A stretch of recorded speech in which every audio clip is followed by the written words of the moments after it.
कहाँ हो दीदी? तुम जल्दी से मिल जाओ ना। इस जंगल में मेरा दम घुटता है दीदी। अगर तुम जिंदा हो तो एक बार आवाज दो। मैं अब छोटी नहीं रही, मैं तुम्हें ढूंढ लूंगी। इतना कहकर वो वहीं बैठकर रोने लगती है। बचपन से मोहिनी हर सुबह यही आवाज लगाती थी, कभी नदी किनारे, कभी पहाड़ी पर, तो कभी घने जंगल में। बहुत समय पहले जब वो बहुत छोटी थी, तब वो अपनी बड़ी बहन गौरी के साथ इस जंगल में भटक गई थी। धीरे धीरे साल बीत गए, मोहिनी बड़ी हो गई, मगर उसका इंतजार खत्म नहीं हुआ। मोहिनी जंगल के बीच एक छोटी सी झोपड़ी में रहती थी। उसने दीवार पर मिट्टी से लिखा था, गौरी दीदी अगर आओ तो यही मिलना। क्या करूं? पानी खत्म होने वाला है। जल्दी से नदी से पानी भर कर लाती हूँ, नहीं तो रात हो जाएगी। मोहिनी नदी किनारे पानी भरने गई। तभी उसे झाड़ियों में हलचल सुनाई दी। वो डरते डरते आगे बढ़ी। वहाँ एक काला नाग घायल पड़ा था। मोहिनी डर कर पीछे हटी। हाँ, हे भगवान, नाग देवता, आपको तो बहुत चोट लगी है। नाग दर्द से तड़प रहा था। उसकी आंखों में आंसू था, जैसे वो मदद मांग रहा हो। तो मुझे नुकसान तो नहीं पहुंचाएगा? मैं पहले ही बहुत डरी हुई हूँ। अगर तू भी मुझे डस लेगा तो इस जंगल में मेरा अपना कोई नहीं है। नाग चुप रहा, वो दर्द से तड़पता रहा। मोहिनी ने अपने मन को संभाला। अगर मैं तुझे ऐसे छोड़ दूं तो तू मर जाएगा। मुझे डर लग रहा है, लेकिन डर से बड़ा तो दर्द होता है। मोहिनी उसे वहाँ से बचाकर अपनी झोपड़ी में ले आई और जड़ी बूटी पीसकर उसके घाव पर लगाया और उसके पास पानी रखा। पानी पी ले, मैं तेरा बुरा नहीं चाहती। इस दुनिया में जब अपना कहने वाला कोई ना हो, तब हर रात बहुत लंबी लगती है। मैंने अकेलेपन में रो रो कर जीना सीखा है, इसलिए किसी की आंखों में दर्द देखती हूँ तो मेरा दिल कांप उठता है। नाग ने धीरे से पानी पिया। मोहिनी हैरान रह गई। क्या तुम मेरी बात समझते हो? नाग ने अपना सिर झुकाया। इसी तरह कई दिनों तक उस नाग की सेवा करती रही। वो उसे पानी देती, घाव साफ करती और उससे बातें करती। धीरे धीरे नाग पूरी तरह सही हो गया। तुझे पता है, मेरा इस दुनिया में कोई नहीं है। एक दीदी थी, वो भी खो गई। तू ठीक हो जाएगा तो चला जाएगा। सब मुझे छोड़कर चले जाते हैं। नाग ने उस दिन पहली बार अपना सिर मोहिनी के हाथ पर रखा और बोल पड़ा। नहीं बहन, अब मैं तुझे छोड़कर कहीं नहीं जाऊंगा। जिस दिन तूने मुझे बचाया था, उसी दिन से मेरा जीवन तेरा हो गया। क्या तुम बोल सकते हो? ये कैसा चमत्कार है? एक नाग बोल कैसे सकता है? हाँ, मैं बोल सकता हूँ। ये बहुत बड़ी कहानी है। तुम धीरे धीरे सब जान जाओगी। लेकिन लोग तो तुमसे डरते हैं। कहते हैं कि सांप कभी किसी का अपना नहीं होता। दुनिया क्या कहती है उससे फर्क नहीं पड़ता बहन। दुनिया ने तुझे भी तो अकेला छोड़ दिया था, फिर भी तूने एक घायल सांप पर दया की। इतना बड़ा दिल हर किसी के पास नहीं होता। मेरे पास अब अपना कहने वाला कोई नहीं है। ना माँ का आंचल बचा, ना पिता का सहारा, और ना ही कोई भाई जो मुश्किल वक्त में मेरा हाथ पकड़ सके। इस दुनिया की भीड़ में मैं हर दिन खुद को अकेला महसूस करती हूँ। अब है, आज से मैं तेरा भाई हूँ। तूने मुझे नया जीवन दिया है बहन, और अब एक भाई का फर्ज निभाना मेरा धर्म है। तेरी आंखों में मैं अब कभी आंसू आने नहीं दूंगा। सच? तू मुझे अकेला छोड़कर कभी नहीं जाएगा? कभी नहीं बहन। जब तक मेरी सांस चलेगी मैं तेरे साथ रहूंगा। इस जंगल की हर मुसीबत से पहले अब तेरा भाई खड़ा मिलेगा। आज पहली बार लग रहा है, शायद भगवान ने मुझे बिल्कुल अकेला नहीं छोड़ा। भगवान कभी अच्छे दिल वालों को अकेला नहीं छोड़ते बहन, बस कभी कभी अपने लोगों को थोड़ा अलग रूप में भेजते हैं। ठीक है, आज से तू मेरा भाई है। मैं तुझे नागू भैया कहूँगी। उस दिन से नागू मोहिनी के साथ रहने लगा। वो कभी झोपड़ी के पास रहता, कभी पेड़ों के बीच छिप जाता, पर मोहिनी को कभी अकेला नहीं छोड़ता। मोहिनी जब जंगल में फल लेने जाती, नागू दूर से उसके साथ साथ चलता। अगर इस कहानी ने आपका दिल छू लिया हो तो नूनू स्टोरीज ऑफिशियल को सब्सक्राइब करें, लाइक और कमेंट करके अपना प्यार जरूर बताएं। एक दिन पास के गांव का एक लकड़हारा जंगल में आया। वो मोहिनी और नाग को बात करते देख लेता है। ये मैं क्या देख रहा हूँ? एक लड़की और एक सांप इंसानों की तरह बात कर रहे हैं। ये कोई साधारण बात नहीं है। जरूर इस लड़की के पास कोई बड़ा रहस्य छिपा है। अगर गांव वालों को ये बात पता चल गई तो पूरा गांव हिल जाएगा। मुझे यहाँ ज्यादा देर नहीं रुकना चाहिए, कहीं वो सांप मुझे न देख ले। मुझे अभी जाकर सबको ये बात बतानी होगी। लकड़हारा तेजी से गांव पहुंचा। थोड़ी ही देर में चौपाल पर कई गांव वाले इकट्ठा हो गए। अरे रामू, तू इतना घबराया हुआ क्यों है? जंगल में कोई जंगली जानवर दिख गया क्या? जंगली जानवर नहीं, उससे भी ज्यादा अजीब चीज देखी है मैंने। पहेलियां मत बुझा, साफ साफ बता क्या देखा है। मैंने अपनी आंखों से देखा है। जंगल में रहने वाली मोहिनी एक सांप से बात कर रही थी और वो सांप भी इंसानों की तरह उससे बात कर रहा था। क्या कह रहा है रे तू रामू? भला कोई सांप भी इंसानों की तरह बात करता है क्या? मुझे तो तेरी बात सुनकर यकीन ही नहीं हो रहा। कहीं जंगल की गर्मी ने तेरे दिमाग पर असर तो नहीं कर दिया? मैं झूठ क्यों बोलूंगा? मैं पेड़ के पीछे छुपा हुआ था। मैंने उसकी एक एक बात सुनी है। वो सांप मोहिनी को अपनी बहन कह रहा था। मुझे तो शुरू से ही उस लड़की पर शक था। पहले अपने भाई को खा गई, फिर अपनी माँ और अपने पिता को, अब अपनी बहन को खोजती फिरती है। कोई न कोई रहस्य जरूर उसमें छिपा है। मैंने जो देखा वही बता रहा हूँ। अगर यकीन नहीं है तो कल मेरे साथ जंगल चलकर खुद देख लेना। अगर ये बात सच है तो हमें पता लगाना होगा कि उस लड़की और उस सांप का रहस्य क्या है। गांव की सुरक्षा से बड़ा कुछ नहीं। कहीं वो कोई जादूगरनी तो नहीं, और वो सांप कोई मायावी नाग हो सकता है। हमें सच्चाई जाननी ही होगी। लकड़हारे की बात सुनकर पूरे गांव में मोहिनी और उसके नाग भाई की चर्चा फैल गई। हर किसी के मन में डर, जिज्ञासा और तरह तरह के सवाल पैदा होने लगे। लेकिन उन सबके बीच खड़ा एक आदमी चुप था। गांव का चालाक शिकारी। वो वर्षों से जंगल में शिकार करता था। जंगली जानवरों को मारकर उनकी खाल बेचता और उनसे खूब पैसे कमाता था। जैसे ही उसने बोलने वाले नाग की बात सुनी, उसके मन में लालच जाग उठा। अगर ये सचमुच कोई साधारण सांप नहीं बल्कि रहस्यमय नाग है तो इसकी कीमत बहुत बड़ी होगी। राजा महाराजाओं से लेकर बड़े बड़े सेठ तक इसे पाने के लिए मुंह मांगी दौलत दे सकते हैं। और अगर उस नाग के पास कोई जादुई शक्ति या नाग बनी हुई तो मैं सिर्फ अमीर ही नहीं बल्कि सबसे ताकतवर आदमी भी बन सकता हूँ। चाहे जो करना पड़े उस नाग को पकड़ कर ही रहूंगा। शिकारी अपने साथी के साथ जंगल निकल पड़ा। कुछ ही देर में मोहिनी के झोपड़ी के पास पहुंचा। थोड़ी दूर से देखने लगा और उसने जब नागू को देखा तो उसकी आंखों में चमक आ गई। काला नाग इतना बड़ा? अगर इसकी मणि मिली तो मैं अमीर हो जाऊंगा। मालिक, सुना है कि हर नाग के सिर में मणि नहीं होती। अरे बेवकूफ, हर नाग में नहीं होती, लेकिन जो नाग इंसान की रखवाली करे, इंसान जैसे बोले वो साधारण नहीं होता। तो फिर देर किस बात की उस्ताद? ऐसा मौका बार बार नहीं मिलता। बस हुक्म करो, अभी हम उस नाग को पकड़ लेते हैं। नहीं, पहले उस लड़की को डराएंगे, फिर नाग को पकड़ेंगे। हम थोड़ा इंतजार करेंगे, सही समय आने पर हमला करेंगे।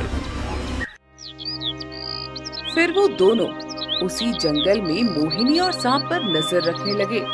मोहिनी जब जंगल में कहीं जाती तो सांप भी उसके पीछे पीछे जाता। एक शाम मोहिनी जंगल से लकड़ी लेकर लौट रही थी कि तभी शिकारी और भीमा रास्ते में आकर खड़े हो गए। हाँ मोहिनी, बड़ा जंगल की रानी बनकर घूम रही है आजकल। पूरे गांव में तेरी ही बातें होती है। तो इतनी सुंदर और जवान है, क्यों इस जंगल में अपना जीवन बर्बाद कर रही है? अरे चल गांव में और किसी से शादी करके अपना जीवन अच्छे से बिता। मेरे रास्ते से हट जाओ। जब मुझे सहारे की जरूरत थी तब मैं गांव के हर दरवाजे पर मदद मांगने गई थी, लेकिन सबने मुझे अपशकुनी कहकर ठुकरा दिया और गांव से निकाल दिया। अब वो मेरा गांव नहीं रहा। मेरा घर, मेरा संसार सिर्फ ये जंगल है। अरे इतना घमंड अच्छा नहीं होता मोहिनी। ये रास्ता जंगल का है, तेरे बाप की जागीर नहीं है। मेरे बाप का नाम मत लो। मुझे तो उनका चेहरा तक याद नहीं। बचपन से बस लोगों के ताने सुने हैं, किसी अपने का प्यार नहीं देखा। तो फिर उस नाग को अपना भाई क्यों बना लिया? भाई चाहिए था तो किसी इंसान को भाई बनाती। उस जहरीला नाग को भाई बना के तुम्हें क्या मिलेगा?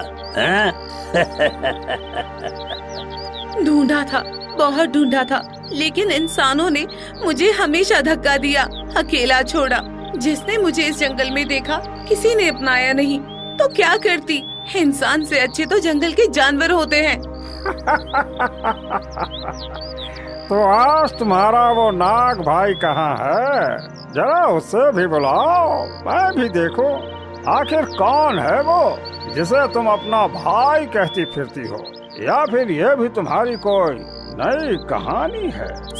अचानक झाड़ियों से तेज सरसराहट हुई और नागू बाहर आया और मोहिनी के आगे फन फैलाकर खड़ा हो गया।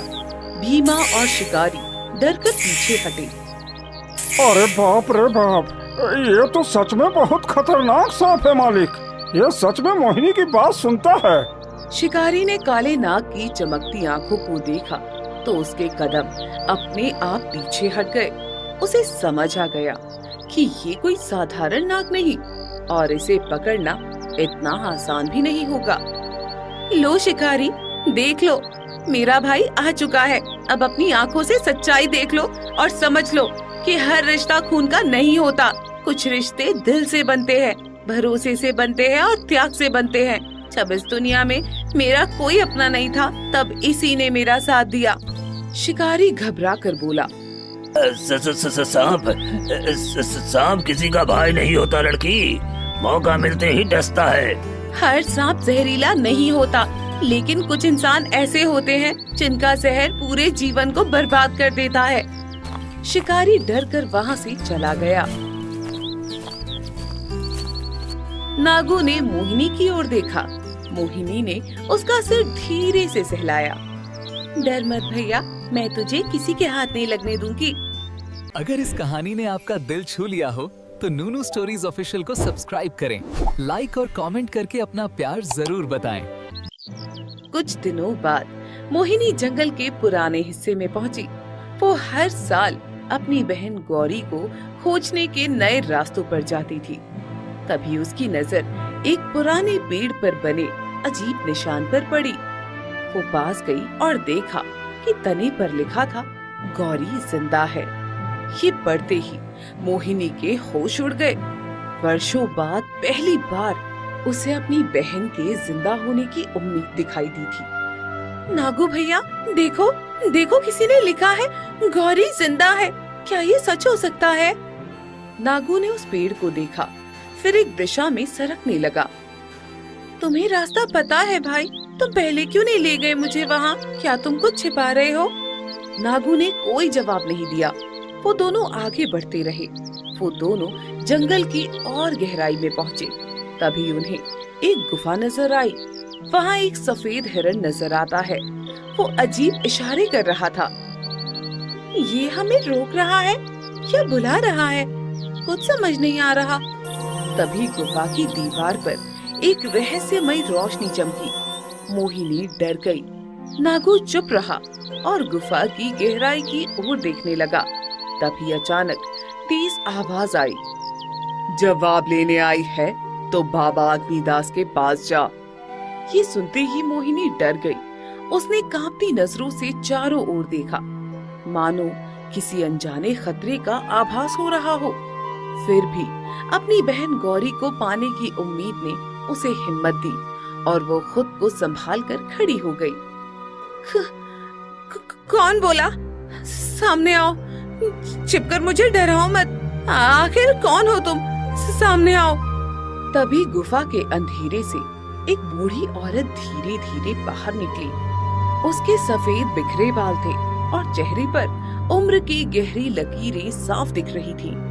उसकी आंखें रहस्यमयी थीं, मानो वो कोई ऐसा सच जानती हो जिसे वर्षों से दुनिया से छिपा कर रखा गया हो। उसे देखते ही मोहिनी एक कदम पीछे हट गई। आप कौन हो और इस सुनसान गुफा में क्या कर रही हो? क्या आपको मेरी बहन गौरी के बारे में कुछ पता है? लोग मुझे धनी काकी कहते हैं। मैं इस जंगल को उतना जानती हूँ जितना लोग अपने घर को भी नहीं जानते। क्या आप मेरी गौरी दीदी को जानती हैं? धनी काकी चुप हो गई। काकी, झूठ मत बोलना, मैं सालों से अपनी बहन को ढूंढ रही हूँ। गौरी जिंदा है बेटी, वो इस जंगल में कहीं कैद है। सालों से वो तुम्हारा इंतजार कर रही है और आज भी तुम्हें याद करके रोती है, लेकिन उसे ढूंढना आसान नहीं है। कहाँ है मेरी दीदी?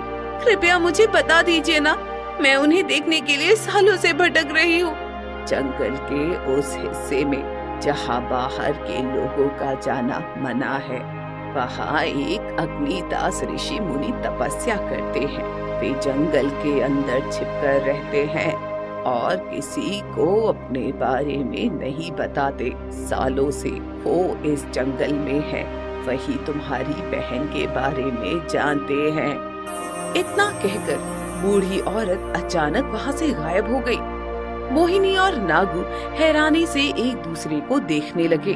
उन्हें समझ ही नहीं आया कि वो औरत सच में थी या कोई मायावी शक्ति। कुछ पल तक दोनों वहीं खड़े रहे, लेकिन उन्होंने हिम्मत नहीं हारी। वे सावधानी से आगे बढ़ते रहे। लंबा रास्ता तय करने के बाद आखिरकार वे घने जंगल के बीच स्थित बाबा अग्निदास की कुटिया तक पहुंच गए, जहां बाबा अग्निदास तपस्या में लीन थे। बाबा, मैं अपनी बहन को ढूंढते ढूंढते यहाँ तक आई हूँ। रास्ते में हर किसी ने मुझे कुछ न कुछ बताया, लेकिन किसी ने भी पूरा सच नहीं बताया।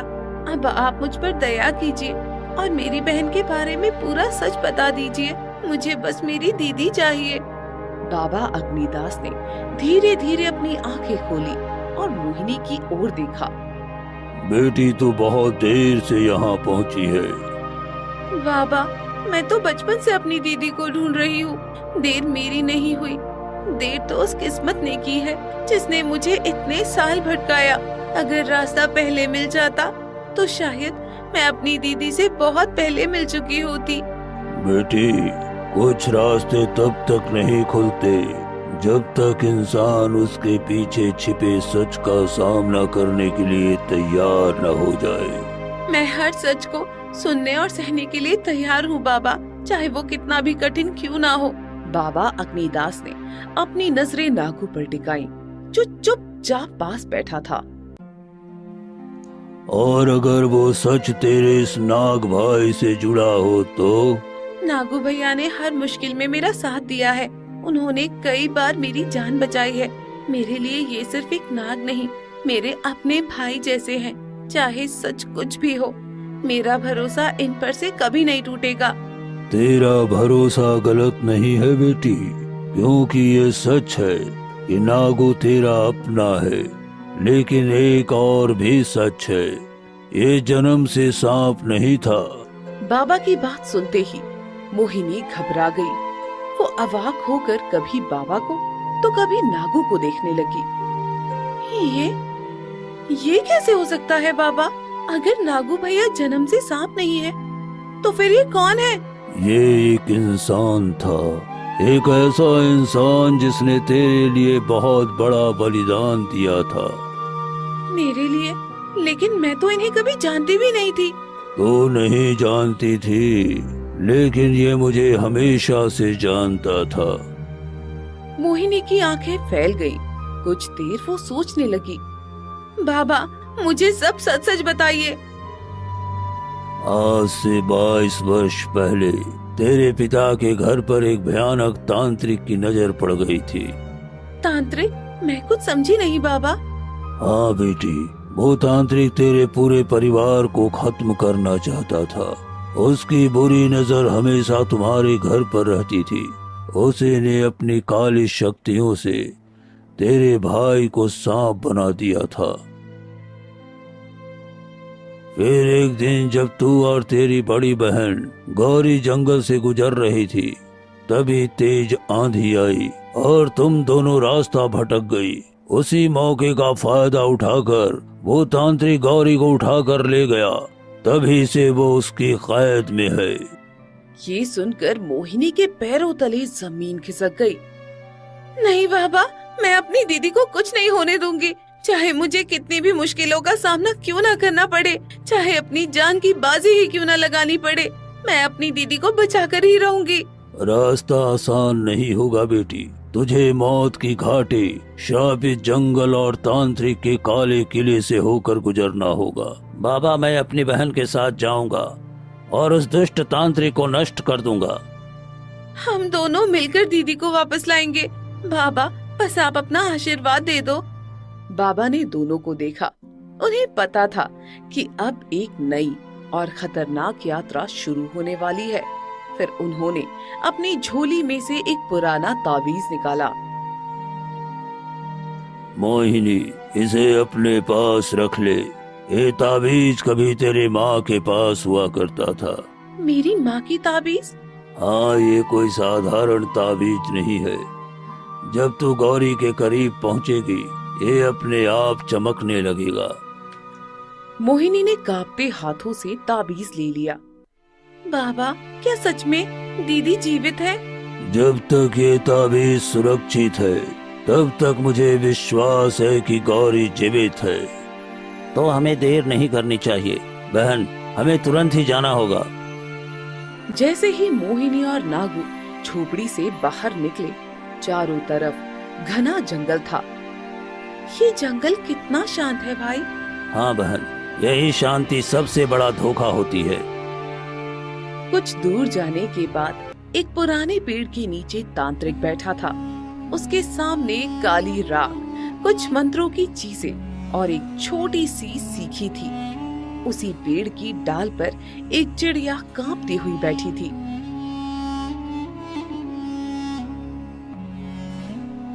मोहिनी, मैं ही तेरी बड़ी बहन गौरी हूँ। इसी तांत्रिक ने मुझे अपनी काली शक्ति से चिड़िया बना दिया था। अगर इसे खत्म करना है तो इसके सामने रखी उस दुष्ट शक्ति वाली शीशी को पानी में फेंकना होगा। उसी शीशी में इसकी सारी शक्ति बंद है। तभी तांत्रिक ने मोहिनी को देखा और जोर जोर से मंत्र पढ़ने लगा। अब तो नहीं बचेगी मोहिनी। जैसे तेरी बहन को चिड़िया बनाया, तेरे भाई को सांप बनाया, वैसे ही तुझे भी हमेशा के लिए कैद कर दूंगा। नहीं, तूने मेरे परिवार को बहुत सताया है। अब तेरी काली शक्ति खत्म होकर रहेगी। दुष्ट तांत्रिक, तूने एक परिवार को उजाड़ दिया। जैसे ही तांत्रिक ने मोहिनी पर जादू चलाया, उसी समय नाग भाई तेजी से आगे बढ़ा। उसने अपने फन से तांत्रिक को डस लिया। तांत्रिक तड़पने लगा। सांप तुरंत उस शीशी को उठाकर सीधे जंगल के तालाब की ओर दौड़ पड़ा। नहीं, उस शीशी को पानी में मत डालना, मेरी सारी शक्ति उसी में है। लेकिन नाग भाई ने उसकी एक नहीं सुनी। उसने शीशी को तालाब के गहरे पानी में गिरा दिया। शीशी पानी में गिरते ही तेज आवाज के साथ टूट गई। तांत्रिक दर्द से चिल्लाया। उसकी काली शक्ति राख बनकर हवा में उड़ने लगी और वो वही जमीन पर गिरकर खत्म हो गया। उसी पल नाग भाई के शरीर से काला धुआं निकला और वो अपने असली इंसानी रूप में लौट आया। पेड़ की डाल पर बैठी चिड़िया भी चमकती रोशनी में बदल गई और गौरी अपने असली रूप में सामने खड़ी हो गई। मोहिनी, मेरी प्यारी बहन, मुझे आज भी वो दिन याद है जब हम दोनों उस तूफान में बिछड़ गए थे। मैंने कभी नहीं सोचा था कि मैं तुझे फिर से देख पाऊंगी। इतने साल में मैं इस चिड़िया के रूप में हर दिन तेरा इंतजार करती रही। मैं तुझे पुकारना चाहती थी, तुझे गले लगाना चाहती थी, लेकिन बेबस थी। आज तेरी वजह से मैं आजाद हुई हूँ। तूने सिर्फ मुझे नहीं बचाया, बल्कि मुझे मेरी जिंदगी वापस लौटा दी है बहन। दीदी, मैंने तुम्हें कभी नहीं भुलाया। हर दिन तुम्हारी याद में रोती थी और यही सोचती थी कि काश एक बार फिर से तुम्हें देख पाऊं। आज तुम्हें अपने सामने देखकर मेरा दिल खुशी से भर गया है। हमने बहुत दुख और जुदाई की मार सह ली। अब मैं तुम्हें कभी खुद से दूर नहीं होने दूंगी। अब हम हमेशा साथ रहेंगे। बहनों, आज मैं बहुत खुश हूँ। जब उस तांत्रिक ने मुझे सांप बनाया था तब लगा था कि मैं अपने परिवार से हमेशा के लिए दूर हो गया हूँ, लेकिन मैंने कभी उम्मीद नहीं छोड़ी। आज तुम दोनों को फिर से साथ देखकर ऐसा लग रहा है कि मेरे सारे दुख खत्म हो गए हैं। सच्चा प्यार, हिम्मत और परिवार की ताकत हर बुराई को हरा सकती है। आज हमारा परिवार फिर से एक हो गया और यही हमारी सबसे बड़ी जीत है। तीनों भाई बहन एक दूसरे से लिपटकर रोने लगे और उसी जंगल में घर बनाकर रहने लगे और खुशी खुशी अपना जीवन बिताने लगे। अगर इस कहानी ने आपका दिल छू लिया हो तो नूनू स्टोरीज ऑफिशियल को सब्सक्राइब करें, लाइक और कमेंट करके अपना प्यार जरूर बताएं।